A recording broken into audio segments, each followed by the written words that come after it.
support for both countries. NATO and allies are helping Ukraine boost its ability to defend itself.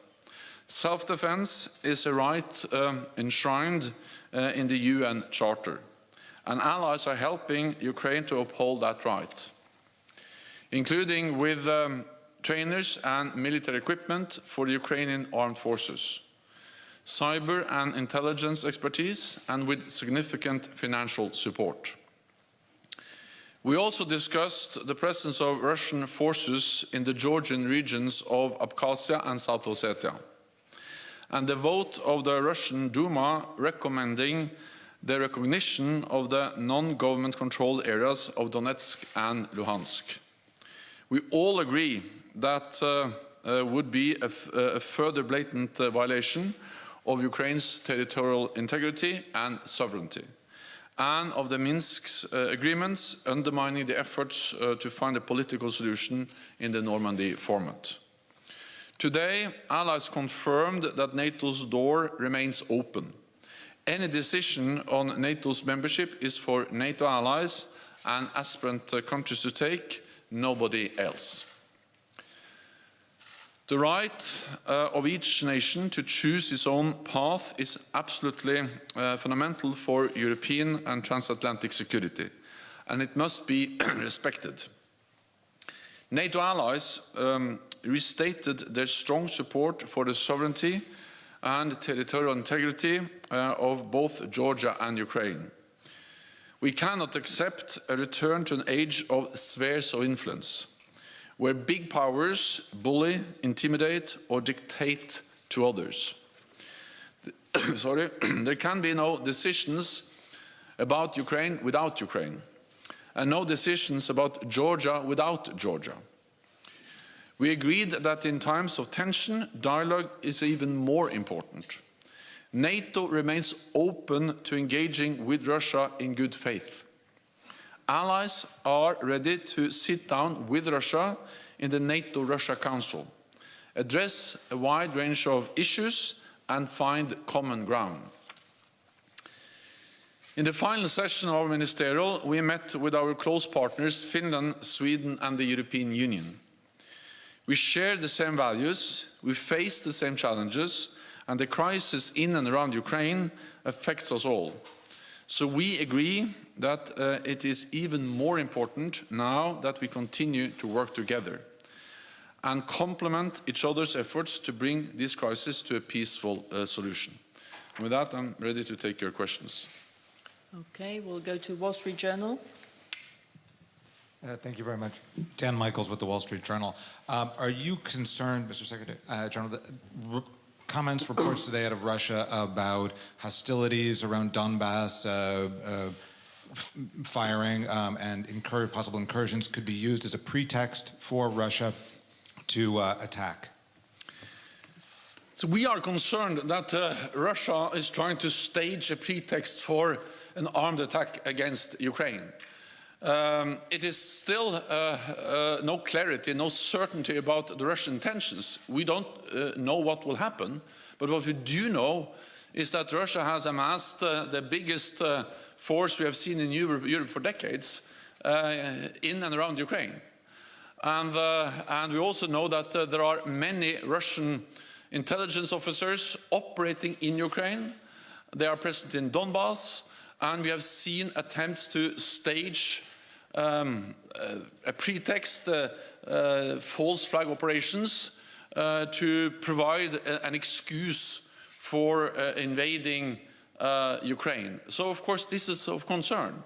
I cannot go into the details of the different reports, but this is the reason why we are so closely monitoring what is going on, and also why NATO allies have exposed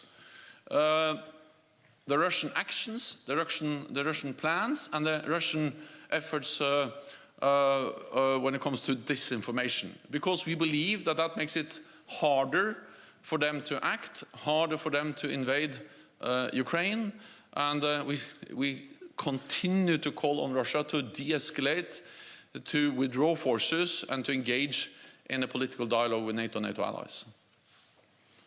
Okay, we'll go to BBC. Thank you, Secretary General. I mean, you know, you've accused Russia of disinformation. I just wonder whether they could make the same charges at the NATO alliance. There were predictions, for example, that there might be an invasion on the 16th, which never happened. Russia has always said it's not intending to invade Ukraine, accepting that they've got more than 100,000 troops. Also, you're saying, you know, we're not clear as to how many troops there are. Are there 100,000, more than 100,000, 130,000, 170,000, 150,000 is the other figure. So I just wonder, is there a danger that, you know, in accusing Russia of disinformation, they can just turn to you and say, you've put out disinformation about coups that haven't happened, about false flag operations that haven't happened. How would you respond to that? Partly by just referring to that what we have described are facts on the ground. And of course we have shared intelligence, we have shared information we have collected, but this is also information which is now available for everyone. It's something you can monitor by commercial satellites. So actually now no one is trying to deny the fact that Russia has a large force on the border of Ukraine. So that's publicly available information. What nobody knows, and we have been clear about that the whole time, is that we know their capacity, we know the forces they have amassed, but of course we don't know with certainty their intentions. But if we combine what we know about their forces, what we know about the threatening rhetoric, they have stated clearly that if we don't meet their demands, there will be military technical consequences. And we know the track record of Russia. They have used force against Ukraine before. If you combine that, and on top of that also put the fact that they have a lot of intelligence officers operating inside Ukraine, if you combine all of that, there is reason to be seriously concerned. And that's the reason why we are conveying so clearly that if they use force, it will have a high cost for Russia. That's why NATO allies provide support to Ukraine so they can defend themselves, and also why we have increased the presence of NATO troops in the east. All of this we do to try to prevent an attack on Ukraine. So the fact that we are describing a risk doesn't mean that we believe it would happen with 100% certainty. We describe that risk, that threat, also to prevent it from happening. So the main story, the main message has been the same from NATO for months. When NATO allies started in the fall, in last autumn, to describe the build-up, that was questioned. We also described the most likely plans that they will actually reach more than 100,000 troops. That was questioned. That has now happened. And now we need to prevent the next step from happening, that they're using this force against Ukraine, and that's exactly why we are doing all the things we are doing in calling on Russia to de-escalate, in also sending a clear message about the high costs they have to pay if they use force again.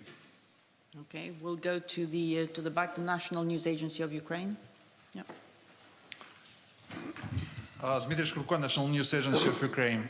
Secretary General, according to the publicly available information coming from Ukraine, Russian troops are not withdrawing from Belarus and just maneuvering along the borders of Ukraine. So that my question is, do NATO share the Ukrainian concern that those troops could be staying in Belarus for constant base? And what would be a reaction of NATO if that happened? Thanks. As I think what we have seen over many years now is a deterioration of the European security environment. With the illegal annexation of Crimea, with the Russia's support to the separatists in Donbass, and now with the large number of combat-ready troops in and around Ukraine. And also, of course, the closer and closer integration of Russian and Belarusian forces. So that's exactly why we have reacted in the way we have in NATO. We have strengthened our presence in the east with a modest presence, with a defensive presence, with the battle groups in the eastern part of the alliance, in the Baltic countries and Poland. And that's also the reason why we now, in light of what has happened in and around Ukraine and the presence of Russian troops in Belarus, that we are now considering the next steps, including battle groups in Romania and in the southeast of the alliance. So NATO has to respond when we see aggressive actions by Russia, but we continue to strive for dialogue, for de-escalation, and we believe it is important to talk. NATO believes in diplomacy, we believe in dialogue, and therefore we continue to call on Russia to engage in good faith in dialogue with NATO. Okay, we'll go to Imedi. Thank you so much. Mr. Secretary General, can you tell us more about the meeting with the defense minister from Georgia? And we are waiting also NATO-Georgia exercises in March. And the second point, Mr. Zelensky today said Ukraine is welcome to NATO, yet not all members of the alliance. How would you respond to that? Thank you so much. So we had a good meeting with both the defense minister from Georgia and Ukraine. I think in that meeting, allies expressed very strongly their support to both countries, their territorial integrity and sovereignty. And allies provide support to Georgia and Ukraine in different ways. We do it in the NATO framework. We provide bilateral support, training, capacity building. And there will be an exercise in Georgia later on this year, and of course NATO will be part of that because it's an exercise we do together, and it demonstrates in a way how we are working closely together. The Black Sea region is of strategic importance for NATO. So what happens there matters for us. We are 3 littoral states, NATO allies that are Black Sea littoral states, and we have 2 very close partners, Georgia and Ukraine. So to work closely with them is important for us, important for the partners, and that was also clearly confirmed today. Well, also our position has not changed. The decisions made at the Bucharest summit still stands, but the focus now is on reform, is to help both Ukraine and Georgia to modernize their defense and security institutions, and we continue to focus on that. Reuters. Hi there, Phil Stewart from Reuters. Belarus's president said today his country could host nuclear weapons if it feels threatened by the West. What would be your response? So, NATO is not a threat. NATO is a defensive alliance, and we have proved for more than 70 years that we are there to protect and defend, and our deterrence is there not to provoke a conflict, but to prevent a conflict. We are, of course, concerned about what we see, that Russia is modernizing its nuclear-capable missiles. They have deployed them to Kaliningrad. We have seen also Iskander missiles in Belarus. And Iskander missiles are dual-capable missiles that can also carry nuclear warheads. That's part of the pattern we see. And the reason why we are concerned, and why we have been concerned for over a long period of time, because this is a development, a pattern that has taken place over several years. One of the most important agreements NATO allies has reached and made with Russia was the INF Treaty, banning all intermediate range weapons globally, but also in Europe. And Russia deployed new missiles violating that treaty, and of course that has undermined the security of all of us. So we are taking the necessary decisions and steps to be able to protect all allies, also in a more dangerous and unpredictable security environment, including caused by the Russian nuclear investments and modernizing capabilities. Okay, Deutsche Welle, just behind, lady there. Thank you. Secretary General, could you tell us what has to happen on the ground so that NATO can state those are real signs of de-escalation? And a second question, Russia is apparently about to hand over their response to the US proposals. Are you also expecting them to send a response to your proposal as well? Thank you. We are waiting for the response from Russia. We received from Russia in December a draft security treaty that Russia wanted to sign with NATO. We met in the NATO-Russia Council, where also this proposal was discussed. We have sent to Russia our proposals, where we actually list and go through areas like arms control, missiles, transparency of military activities, and we believe that these are topics where there is room for common ground to find solutions that will improve the security of all of us, for NATO allies and for the people of Russia. Arms control is good for all of us. It will strengthen the security for Russia and for NATO allies. So the reason why we have conveyed these proposals is that we believe that if we sit down in good faith, as we've done in the past, we can actually reach agreements which are strengthening the security of all countries, including, of course, Russia. We are waiting for the response. We have not yet received any response, but I continue to believe that the NATO-Russia Council that was established by Russia and NATO allies is the best platform to engage when NATO and Russia have issues to discuss. And the NATO-Russia Council is an all-weather institution.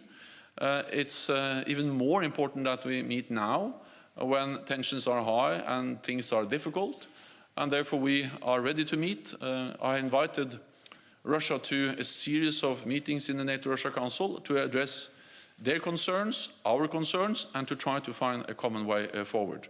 Then your first question was? We have to see a real withdrawal. And of course, you have to understand that this is a build-up that has taken place over many months. And over the whole period, it's actually started last spring, we have seen the number of troops going a bit up and down.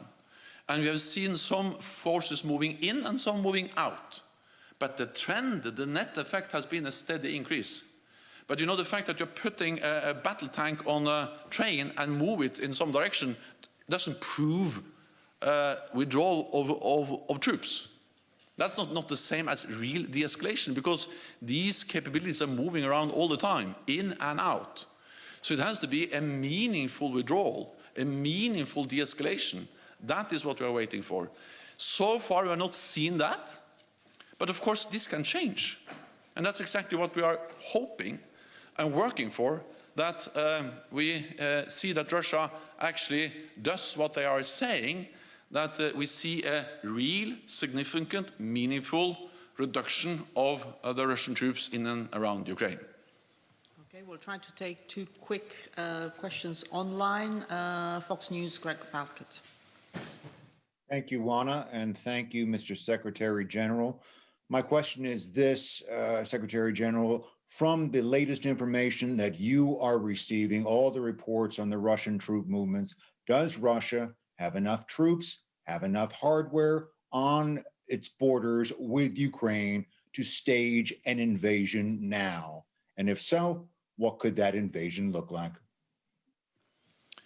They have enough troops and enough capabilities to launch a full-fledged invasion of Ukraine with very little or no warning time. And that is what makes the situation so dangerous. So we know about their capabilities, but of course we don't know with certainty about their intentions. So it remains to be seen what they actually do. But to have so many combat-ready troops in and around Ukraine, it's not a normal exercise. It's not a normal, in a way, activity on your own territory. This is something which is threatening an independent sovereign nation, and they can launch an attack with with hardly any warning time at all. And that's the danger. And that's the reason why we continue to call on them to de-escalate. It's never too late to de-escalate. It's never too late to find a political solution, and we are ready to sit down and address their concerns and find common ground for a political solution. And For the last question, we'll go to Financial Times and John Paul Rathbone. Thanks very much for this, Secretary General. I'm just wondering what would happen if we're heading for a situation not of war or peace, but of sustained pressure. What does that mean for NATO and its allies, especially in terms of sanctions and what might trigger them? Thank you. Regrettably, I think what we are seeing now is a kind of new normal for European security, because we have seen this trend over many years, where Russia contests fundamental principles for European security, and where they are where they're willing to use force, as they've done against Ukraine, Georgia, but also to threaten with the use of force to intimidate countries in Europe. We have seen this development over some time, especially since 2014. And that's the reason why NATO has responded, because we don't have any choice than to make sure that we continue to preserve peace and continue to prevent any room for miscalculation, misunderstanding about our ability to defend and protect all allies. So we have increased our presence in the eastern part of the alliance. We are now actually, we have decided at this defense ministerial meeting that we have asked our military commanders to look into advice on the next steps for a more longer-term increased presence in the eastern part of the alliance, including with battle groups in Romania and other countries in the east, central and southeast of the alliance. For me, this just underlines the importance of NATO's dual track. We need to be strong, we need to be united, we need to be firm, but at the same time, we are always ready to find a peaceful, diplomatic solution through dialogue. NATO believes in dialogue, we believe in diplomacy, and we are ready to engage in good faith with Russia on that tomorrow. Thank you very much. This concludes this press conference. Thank you. Thank you.